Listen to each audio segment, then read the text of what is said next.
Hello दोस्तों, ubiquitous study में आपका स्वागत है। आज की करंट न्यूज है। हाल ही में नीति आयोग द्वारा जारी निर्यात तैयारी सूचकांक 2024 में किस राज्य ने बड़े राज्यों की श्रेणी में पहला स्थान प्राप्त किया? तो इसका सही उत्तर हो जाएगा महाराष्ट्र ने प्राप्त किया, यानी कि ऑप्शन बी इसका सही हो जाएगा। और अगर हम वहीं पे उत्तर प्रदेश की बात करें तो दोस्तों, भारत में जितने भी लैंड लॉक राज्य हैं, यानी कि ऐसे राज्य जो समुद्री सीमा से नहीं मिलते हैं, उनको लैंड लॉक राज्य कहते हैं। तो लैंड लॉक में उत्तर प्रदेश शीर्ष स्थान पर है। तो आइए इसको हम लोग डिटेल्स में देख लेते हैं।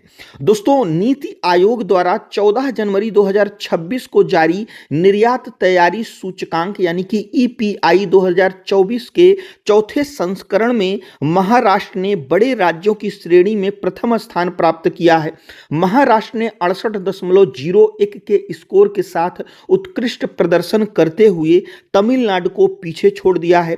वहीं पे दोस्तों, अगर हम निर्यात तैयारी सूचकांक की बात करें तो यह जो सूचकांक जारी किया गया है यह 2024 का है। भले ही इसको 2026 में जारी किया गया हो, लेकिन यह 2024 के आंकड़ों के आधार पर जो है जारी किया गया है। तो इसमें आप लोग जो है कंफ्यूज मत होइएगा। इसी के साथ अगर हम निर्यात तैयारी सूचकांक की बात करें तो दोस्तों, निर्यात तैयारी सूचकांक एक डेटा आधारित ढांचा है जो भारत के राज्यों और केंद्र शासित प्रदेशों की निर्यात क्षमता, तत्परता और प्रदर्शन का व्यापक मूल्यांकन करता है। इसका मुख्य उद्देश्य राज्यों के बीच प्रतिस्पर्धी संघवाद को बढ़ावा देना है ताकि राज्य अपनी निर्यात क्षमताओं को पहचान सकें और अंतरराष्ट्रीय व्यापार में योगदान दे सके। यानी कि दोस्तों, कौन सा राज्य सबसे ज्यादा अपनी वस्तुओं को जो है निर्मित करके उसको निर्यात करेगा, यानी कि देश के बाहर भेजने में कौन अग्रणी है और किसी भी वस्तुओं का उत्पादन करने के लिए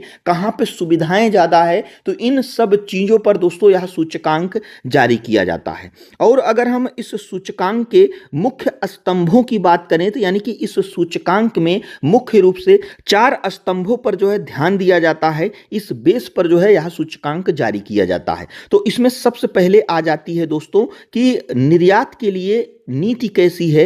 तो राज्य स्तर पर निर्यात संबंधी रणनीतियां और संस्थागत ढांचा कैसा है, इस बात पर जो है ध्यान दिया जाता है। वहीं पे अगर हम दूसरे स्तंभ की बात करें तो व्यावसायिक पारिस्थितिकीय तंत्र, यानी कि राज्य में व्यापार करने की सुगमता, निवेश का माहौल और बुनियादी ढांचा किस प्रकार का है, इस पर ध्यान दिया जाता है। और निर्यात पारिस्थितिकीय तंत्र यानी कि निर्यात विशिष्ट अवसंरचना और व्यापार सहायता सेवाएं इसमें आती हैं। और अगर हम चौथे स्तंभ की बात करें तो निर्यात प्रदर्शन, यानी कि वास्तविक निर्यात विकास और विविधीकरण जो है किस प्रकार का है, इस बात पे जो है ध्यान दिया जाता है। और वहीं पे दोस्तों, अगर हम 2024 के सूचकांक की बात करें, इसमें जो है मुख्य रूप से जो रैंकिंग दी गई है वह किस प्रकार से है। तो इसमें अगर हम शीर्ष 3 राज्यों की बात करें तो इसमें दोस्तों महाराष्ट्र पहले स्थान पर आ जाता है, तमिलनाडु दूसरे स्थान पर आ जाता है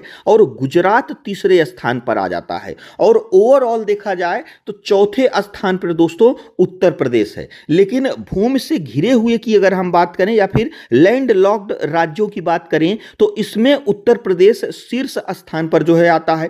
और वहीं पे अगर हम छोटे और पहाड़ी राज्यों के श्रेणी की बात करें तो उस श्रेणी में उत्तराखंड जो है इस सूचकांक में शीर्ष स्थान जो है हासिल किया है। और इस सूचकांक के अगर हम महत्व की बात करें तो यह सूचकांक भारत के 2030 तक $1 ट्रिलियन वस्तु निर्यात के लक्ष्य और विकसित भारत 2047 के विजन को प्राप्त करने की दिशा में एक मार्गदर्शक के रूप में कार्य करता है। यह राज्यों को उनकी कमियों को सुधारने और वैश्विक मूल्य श्रृंखलाओं में गहराई से जुड़ने के लिए जो है प्रेरित करता है। इसी प्रकार से यह हमारा आज का करंट अफेयर्स था। जो हमारा आज का क्वेश्चन है वह है, हाल ही में भारत तिब्बत सीमा पुलिस यानी कि आईटीबीपी के नए महानिदेशक के रूप में किसे नियुक्त किया गया है? तो इसमें से कौन सा ऑप्शन सही है, हमें कमेंट बॉक्स में जरूर बताइएगा। और दोस्तों, यदि वीडियो यूजफुल लगा हो तो हमारे चैनल को जरूर सब्सक्राइब करिएगा। वीडियो देखने के लिए आपका बहुत बहुत धन्यवाद।